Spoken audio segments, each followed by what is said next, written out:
Hello, John. Welcome to another Tech Chat. You've wrestled it away from Phil Dodge this week. Brilliant. That's what we like to hear, Lee. The more the merrier.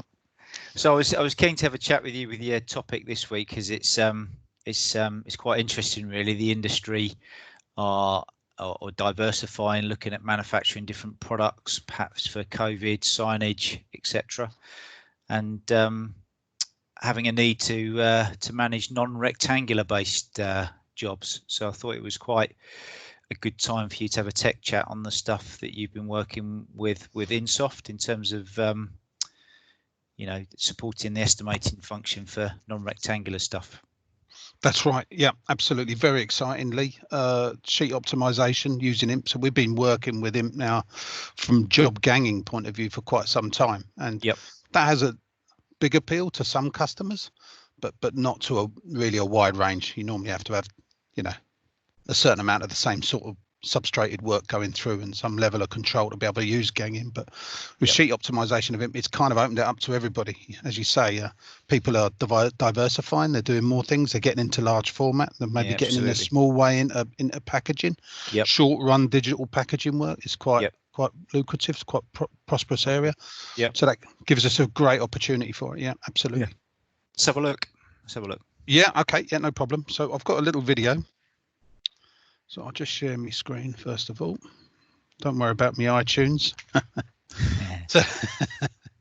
So what we're going to look at is actually a carton job, short run carton job, and I'm producing an estimate. And what I've done is I've imported a ton of versions. Basically, that just comes from a spreadsheet. John, just from a CSV file, spreadsheet, brought it in. So they're all a vape carton. They are all the same quantity, although there clearly could be different quantities. They're all the same depth and width as each other, because I've actually, in the import, I've actually brought in a CF2 file with them, so that Tharstern and IMP is aware of what the non-rectangular shape is.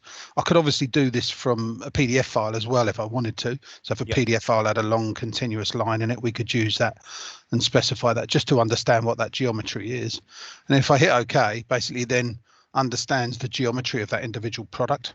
And then once I brought it in, I then select my substrate, tell it what colors I want to do, go off, and it appears as if Tharstern has calculated an estimated solution. But actually what it's done is it's gone off, spoken to IMP, and actually looked for a nested solution and then retrieved the result. And what you're looking at there on screen is a warning. It's a warning that's actually come from IMP saying that your die rule length exceeds the settings. So when we deliver the various peak devices into the workflow, including die makeup, we can set warning areas and error areas, and you can see that with this long complex die has gone into the warning area.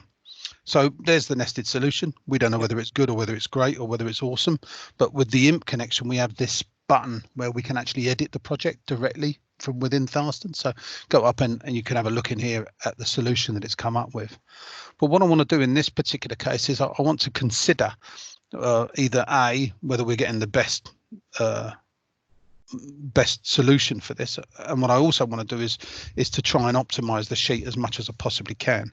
So one of the nice features within IMP is it has this ability to identify non-bleed areas. So I've gone in and said, yeah, there's bleed on this job, but what I'm going to do here is going to go into specific areas either with a polygon or a rectangle. I think I'm going to use a rectangle in this particular case. Is basically just draw a rectangle around the non-bleed areas.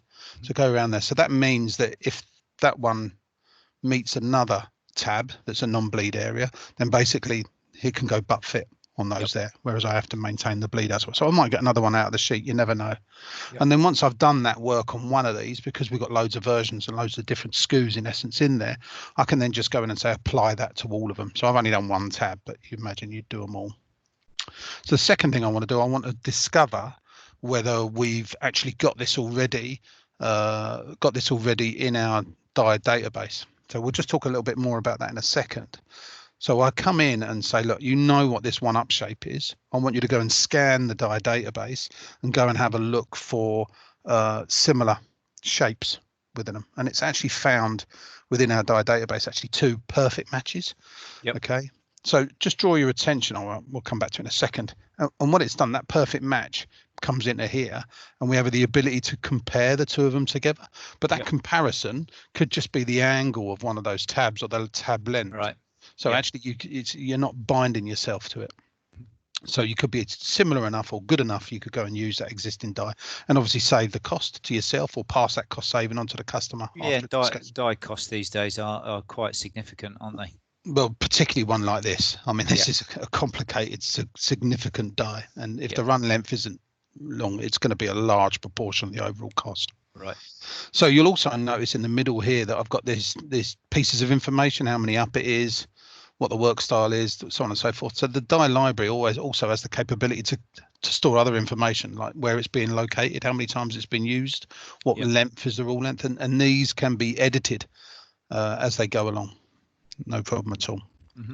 And added to and changed and manipulated as you go through the database. As you go through the use of this die. Yeah. So if I pick that die and say, yeah, I want to use that die, I can then assign this product to the die, and then as I did with the bleed, then go and say, well, I want to apply that die to all of these different products. So they are now looking to see if they can use that die. Yeah. So if I come back now and say plan again from start, it's going to use the standard IMP solution, which is great logic.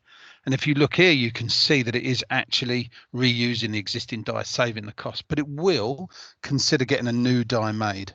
Okay, that is still a scenario. So actually, if the run length had drastically changed, before you'd only had a die that was 4 up and it was a run of 1,000, but you've now got 100,000 of the same thing, there's a good chance that the manufacturing that on a larger sheet would make a lot more sense. So it will actually utilize a die, but that reuse is only considering different combinations of the versions on the sheet and different sheet sizes. That's all it's doing. It's not actually changing anything within there.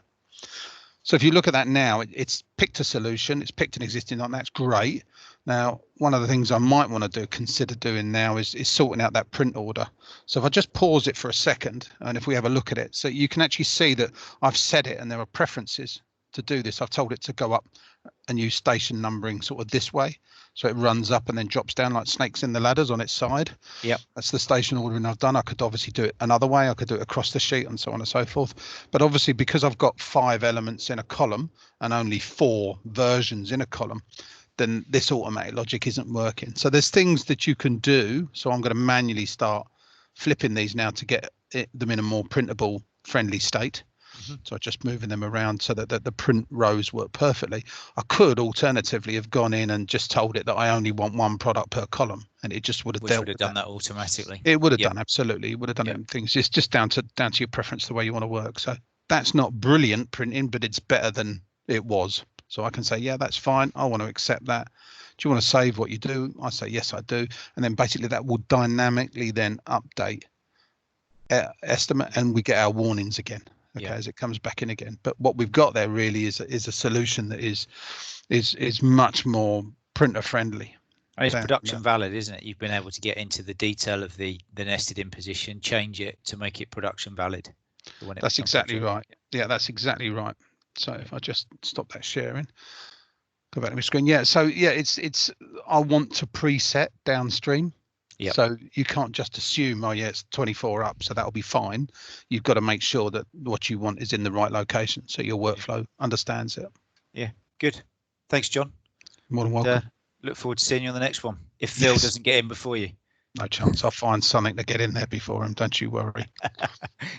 Cheers, John. Thank you.